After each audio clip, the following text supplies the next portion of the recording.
Hey, how's it going everyone? This is Lam here. In today's video, I want to talk about taking photos with your Osmo Action. This is probably not something that you would do normally because most people would just take pictures on their smartphones, but the Osmo Action is actually pretty good with its raw images, so I definitely want to show you and also some of the configurations that I have. So let's go ahead and get right into it. The first thing I do is I actually do have a custom setting for my pictures.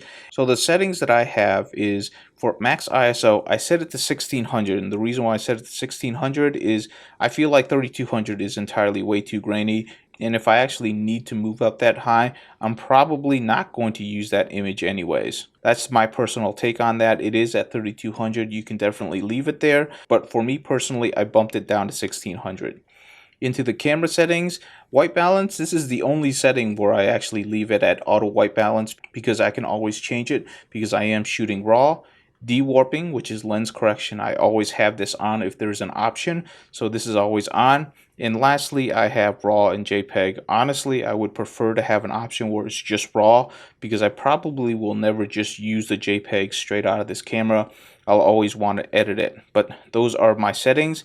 One thing I do want to show you in the night icon, and this setting just pops up every once in a while, is that you can turn on face orientated exposure. I have that on so that if there is a face in the image, it'll expose properly for the face. That's something that seems to be super useful, so I definitely turn that on, but again, personal preference right here if you want to have that on. And then finally, swiping from the bottom, I take 16:9 because it'll take advantage of the full sensor size. And one really important thing is I like to have a countdown of 1 second. And the reason why I like to have a countdown of 1 second before taking a picture is that this is a very small camera, and when you try to hit this button, which is a very firm press, what will happen is that you'll always shake the camera a little bit. So I like to have that 1 second to reframe properly and to really stabilize before that picture gets taken. So it's something that's really nice to do. So that's my personal preference. I do like that 1 second timer. There is stabilization inside the action cam, so you won't see the noticeable shake, but you will notice maybe a change in composition, which is not something that I want. So adding that second kind of helps correct that for me. So I have a few sample images that I took throughout the day. What you're going to see is the JPEG straight from camera, and then you're going to see the raw file with me editing it. One thing to note is that the JPEGs are de-warped. In other words, it's been corrected inside the camera, but when we actually go to the raw files, they are not corrected by the camera. So that's something to be aware of. So you will see a difference between the JPEGs and the RAWs.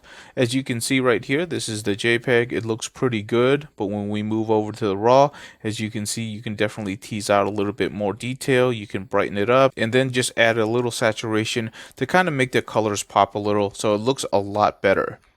Moving on to the next image right here, I was just checking the minimum focusing distance, and as you can see in the raw file, you can definitely make it pop a little bit more, and you can also reduce the image noise a little bit. If you actually look at the JPEG version, there is a lot of image noise, but with the raw files, you can kind of clean that up a little bit, but it's really hard to get rid of all of it if you don't want to lose any sharpness.